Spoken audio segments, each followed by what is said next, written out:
Welcome to the Thought Snob Podcast. I'm Paula Swope. Let's get snobby.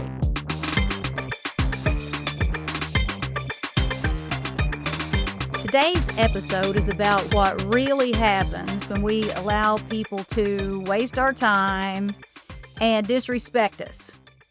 I created this podcast to help people feel better by teaching unconventional pathways to success. And this episode is 100% about empowerment.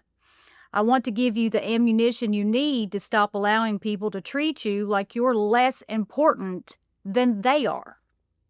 So I'm going to start here. I have a major issue with people who waste my time. If you waste my time, you'll be logged in my mental file under inconsiderate asshole. And the older I get, the more adamant I become about this. I won't do business with people who waste my time. Time is too valuable. You know, people say time is money, and that's true. I agree with that. But time is worth far more than money. You can always make more money. You can't make more time. I mean, once it's gone, it's gone. What I've learned over the years is that the way we allow people to treat us becomes the standard we communicate to the world. If you consistently allow people to waste your time, ignore your boundaries, or disrespect you, you're teaching them that your needs matter less than theirs. Psychologists have known for decades that behavior gets reinforced. We don't train people with our words. We train them with what we tolerate. If someone repeatedly behaves in a way that inconveniences or disrespects us and nothing changes, they're receiving the message that the behavior is acceptable. And that's why boundaries really do matter. Now, what motivated me to record this episode was something that happened recently at a doctor's office here in Louisville. I scheduled a consultation with this doctor, and when I was on the phone scheduling the appointment, I asked his assistant how long the appointment would take. And she was like, "Oh, you'll be here about 30 or 45 minutes max." And I said, "Okay, perfect. I'll block off that time." My appointment was at 2 o'clock. I arrived at 1:56, checked in, sat down. At 2:14, no one had called my name, so I walked to the receptionist desk and asked what was going on. And the receptionist disappeared for a moment, and then she returned with a nurse, and the nurse was just all apologetic, and she told me she didn't know how long the doctor would be because he was running behind. She offered to put me in an exam room, but couldn't tell me how long I would have to wait in there. And I had somewhere I needed to be at 3 p.m. So I explained that. She immediately suggested that I reschedule. And I looked at her and said, "You all told me I would be here 30 to 45 minutes, and I assumed my appointment would begin at 2. Does the doctor always run behind like this?" And she didn't say anything, and another lady that was standing there didn't say anything, and then there was another employee standing nearby, and she kind of sheepishly chimed in and said, "You should plan on being here at least an hour and a half." So at that point, I said, I can't reschedule right now. Maybe I'll call back when I decide what to do, and I left. Now, the interesting part is what happened afterward. When I got in my car, I started replaying the conversation in my head, and I wished I had said more, like, get my point across. I wasn't a pushover. I stood up for myself, and I realized something important. The victory wasn't getting them to understand my point. The victory was leaving and taking my business elsewhere. Now, 20 years ago, even as far, I'm going to say 20 years ago, 15 years ago, maybe even 10 years ago, I would have sat in that waiting room for as long as it took. And because I would have worried about being perceived as difficult, so I wouldn't have said anything. And I would have worried about inconveniencing someone, and I would have assumed the doctor was more important than I was. And I would have smiled waited an hour or whatever past my appointment time and probably continued doing business there. That's exactly the kind of behavior that got me into trouble. Now, back then, I confused being nice with having no boundaries. Okay. Now I understand the difference. Standing up for yourself doesn't require being rude. It doesn't require creating conflict. It can be awkward.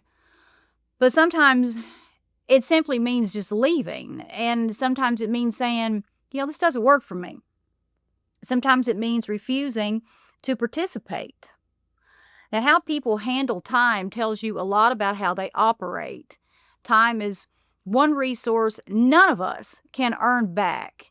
When someone consistently treats your time as disposable, pay attention. They're showing you exactly where your priorities rank in relation to theirs. And here's something else I've learned. Sometimes what feels frustrating in the moment turns out to be a blessing in disguise. I've learned to trust those moments. Maybe that delay was simply showing me that this wasn't the right doctor for me, and maybe it saved me from investing more time and money into a situation that wasn't aligned. Either way, I listened. I have very little wiggle room when it comes to time. Like, you have about 5 minutes with me if you're late. And if I haven't heard from you and I don't have a good reason for the delay, I'm probably moving on. Not because I'm angry, but because I've decided that my time matters. Talking doesn't always get the point across. Like, you have to embody how you want to be treated. It's your vibe. People learn how to treat you by watching what you tolerate. And this brings me to another example. And this has nothing to do with time. This is just another example. So I'm from Appalachia. And when you hear me speak, there's no denying it. I have a very distinctive accent. When I moved from Richmond, Kentucky to Louisville, Kentucky, in the same state, I was shocked by how many people commented on the way I talked. And some people made fun of my accent, and some corrected my pronunciation. And every single time it happened, I defaulted to those childhood behaviors, embarrassment, acting timid, over-explaining myself, and my face would turn bright red, and, I would immediately assume they were right and I was wrong. I didn't stand up for myself, so it kept happening until I changed my beliefs about myself. And today, I almost wish someone would make fun of my accent. You go right ahead. My face won't turn red, but yours might. Because I no longer believe there's anything wrong with the way I speak. I would never correct someone else's accent.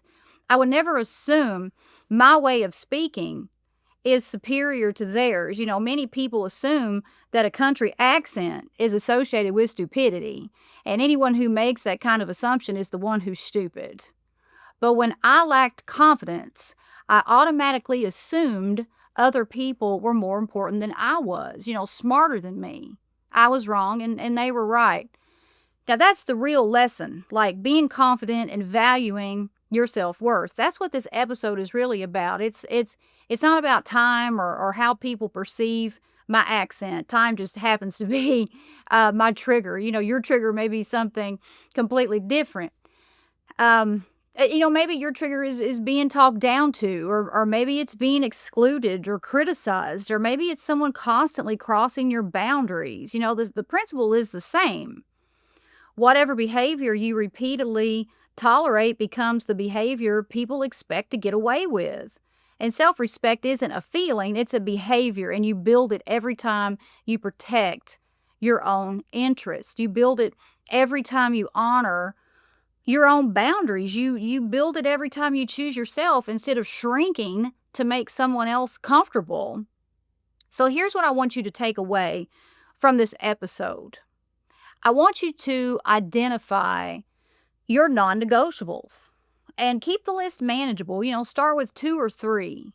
And maybe it's honesty or respect or reliability. Or maybe you're like me. You become furious when your time is squandered. Just think about what you want to get rid of that you've been putting up with your whole life.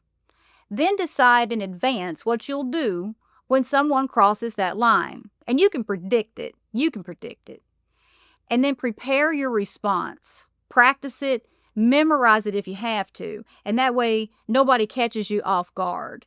And you're not doing this because you're trying to control anyone else, because, you're doing it because you're responsible for protecting yourself. Now, the people in your life will learn how to treat you by watching what you tolerate. So ask yourself, what have you been tolerating that no longer deserves access to your life? And what would change if you finally decided that your time, your energy, and your self-respect were worth protecting?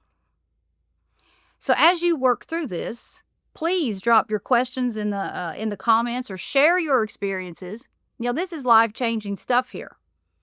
So I'm going to stop. That's all I have for you today. And I really appreciate you tuning in. And I will see you again next week.